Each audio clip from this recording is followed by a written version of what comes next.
All right, this is James of the Giant Economy. There are some great videos I've had the pleasure of viewing that I just wanted to share with you and kind of go over them. So let's start. This is from one rental at a time. Alrighty, folks. We have warned you for quite a while now that the pain was going to come in multifamily.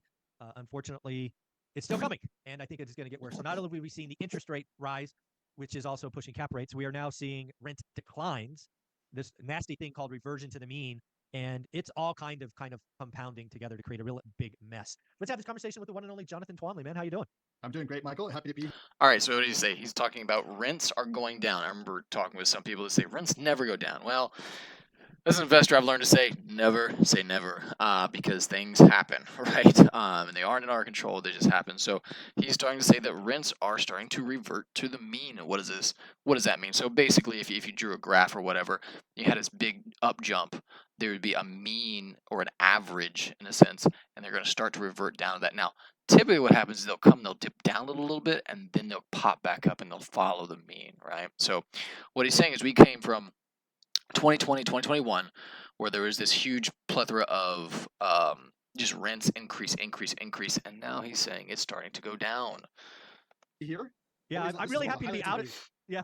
Oh, that's so nice to see the audience loves you. I got to tell you, you and I were made fun of, and we're for selling, right? We sold early, right? We didn't know a pandemic was coming and rates were going to zero again, but we sold early.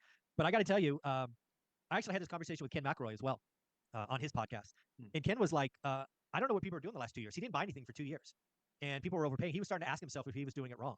And now we're looking like geniuses because, again, we have the dry powder. We didn't burn our relationships.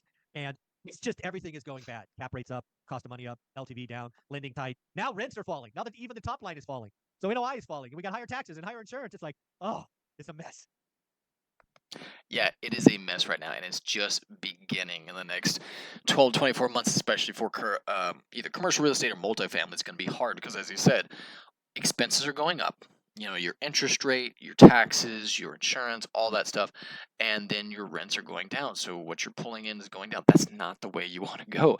And if people have bought on the margins or bought on the, hey, we're expecting it to go up, hopefully it does go up, they're going to get hurt. And if you're a partner with them, you're going to get hurt with them too. And it's hard to sometimes take that sometimes accept that, but that is just the nature of the market, right?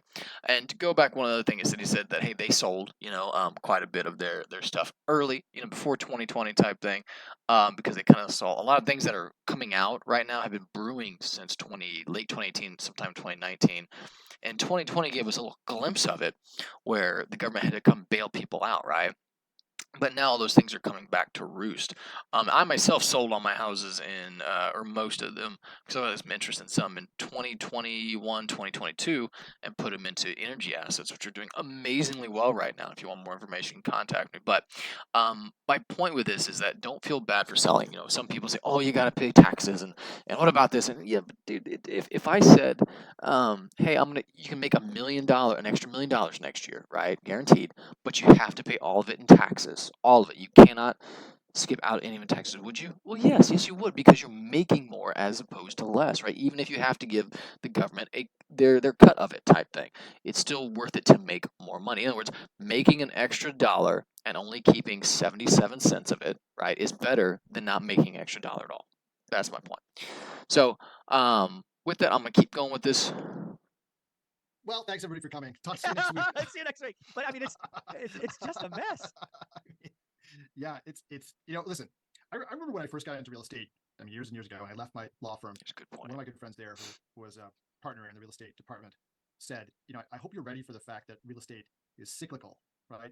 She's like, you got to be ready for that. And then, ironically enough, we had this really long cycle, right, after that, and then it got extended by COVID. And there's all these people out there who really came to believe that real estate was just it was a unidirectional, unstoppable force. Can't miss. Right? Trees grow to the heavens. Yeah. Yeah, and so when you had people like you and me who have been around a while, seen a couple things, and know that these good times can't go on forever, and we just kind of say, like, hey guys, like, not saying don't buy, just saying, like, be cautious, Be know careful. what you get, be careful. Yeah, Like, yeah. things could go wrong, and you got to be prepared for it, and then getting like slapped for that. Oh, right? yeah. So what he's saying is, in real estate, just like typical markets are cyclical, and we've had a heck of an an upstream on it. We've had a heck of a rise up on it, and right now it seems like it's kind of coming to a grinding halt, and the next part is going down. So if you're in real estate, you're probably watching this. I just say, hey, be cautious, be prepared. That's the biggest thing I want to talk about in this.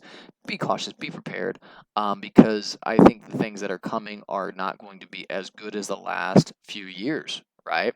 We're Why going are to go. you not investing in tax I lien? hate this guy.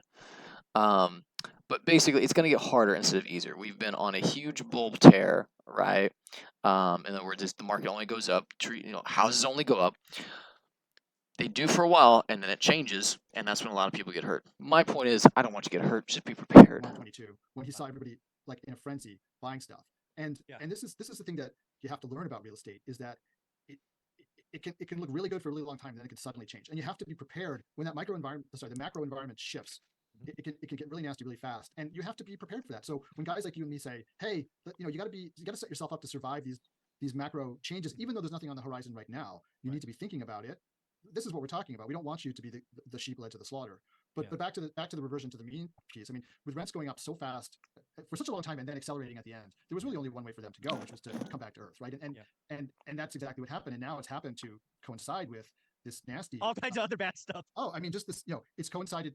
Any one of these things alone would have caused some kind of like correction, right? But the acceleration of expenses, right, would have hit NOI and caused some kind of, maybe even with cap rates staying the same, and with NOI dropping, you would have seen pricing dropping, right? You would have seen a lot of people in distress. Interest rates rising would have also caused the same thing, right?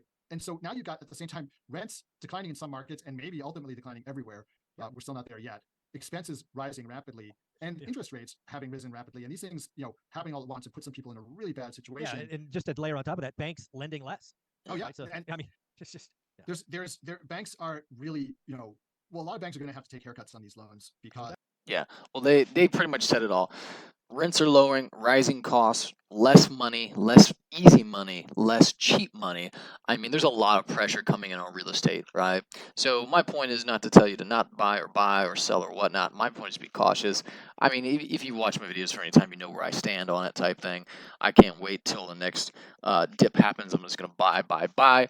And if you're on my list, you'll get some opportunities to partner with me in that, and we will take on the world. We buy the world together, right? So, but this is what's happening. They're talking mostly about multifamily, but it's happening really everywhere. Everyone's expenses are going up, right? The cost of money is going up, and everything. And so this is going to hit us into a stagflation, right? And our boys back in the Midwest. Right. Governments, federal, state, and local, were only taking about 15 cents out of every dollar earned. Today, they're taking almost half of every dollar earned in the United States. And most people don't realize it because the taxes are hidden in the so-called business taxes. You know, the politician that stands up and yells, oh, let's save the little man, let's tax business, and everybody yells hooray. But they haven't figured out that every tax on business is just a part of the cost of production. And the customer winds up paying it when he buys the product. It's a hidden sales tax. There's 116 of them in the suit of clothes that each one of us is wearing. When you and I... So this is a very old video, but it still holds a lot of good truths. And he just talks about exactly what he says. When government or someone else raises the cost, business have to pass on to the consumers, right? And the prices rise. So let's put this video where real estate's at. Real estate's going to get hammered pretty far. The part of this I want to talk about is that this is true for every portion, but being in oil and gas, the government has really, in this current administration, really put their kind of boot heel in the necks of oil and gas, and that's another reason why we see prices going up. They're not necessarily putting taxes and such on it, right? But what they're doing is they're taking away the opportunity to drill, to get more oil and gas, and to get financing for it, so they can leverage that financing and drill more, drill faster, and pump more, right? And so this is going to cause the price of oil to skyrocket. And again, this is all from bad leadership, right? And we see that with natural gas issues that Europe is facing with Russia and everything like that. I can go into this forever, but my point is, it's going to be great for those who are positioned well, and like myself, who are going to really the average American is going to hurt, and that's sad, and I hate that it's going to break the economy, and a lot of people are going to have a lot of loss, and it's just going to happen that way from bad leadership, right? But at the same time, I'm positioning myself in a place to gain. I hope you are too. If you want to join me, my contact information is there. But oil is going to fly up. It's already at $90. It flew up probably about $20 in the last 4 to 5 weeks type thing. It had a little bit of a pullback today, which is expected. But it looks like it's going to keep rising to past 100 pretty soon here. So we will see. And lastly, I'm going to leave you with this. This is just a great motivational one that talks about not getting complacent. But I would say I'm going to spoil this for you because I'm going to show you the video. Let that lead you where it leads. But I will say it does talk about being complacent. And the complacency I see in business now today is a lot of people are not mitigating their risk. And that's going to hurt them in the next maybe 6 months, but definitely the next 12 to 24, people are really going to get hurt. So I encourage you guys, I've said this in previous videos, do details of all your expenses, save some cash. My biggest thing is I'm putting a lot into energy right now because I see it doing really well in the next, not just 12 months, but really next probably 3 to 5 years, right? And then I'll just hold some past that because it's always going to be there, right? But the biggest thing is just watch your risk aversion. This is not a time to put it all into the market, put it all into real estate, put it all into everything. Just be cautious. Make sure you've got wise decision making and that you've got plenty of dry powder or cash, as they call it, in case something goes wrong. Studied the Korean War. It was the only war in which no American prisoner ever escaped from a minimum security camp. You see, they have a way of checking you out by asking you questions about your life. What are you going to do when you get back? How much money do you need? If you said, I just want to be happy, I just want peace, the mind says, piece of pie, piece of bread, piece of what? You need to take the generalities and give them specificity. They took the people with no goals and called them purposeless. They put them in minimum security camp country clubs and they tried to reorient them in the library. The death rate went up, the disease rate was up in the minimum security camp with more food and comfort. In the maximum security camp, they put people like you and I, people who had deep beliefs, people who wanted to get home, who knew what kind of goals we believe in, and they classified them as dangerous because they were leaders. The maximum security camp was full of purposeful people who were beaten and starved. The death rate went down, the disease rate was down, and many of them escaped. They knew where they were going, and they got there. I studied the Korean War. It was the only war in which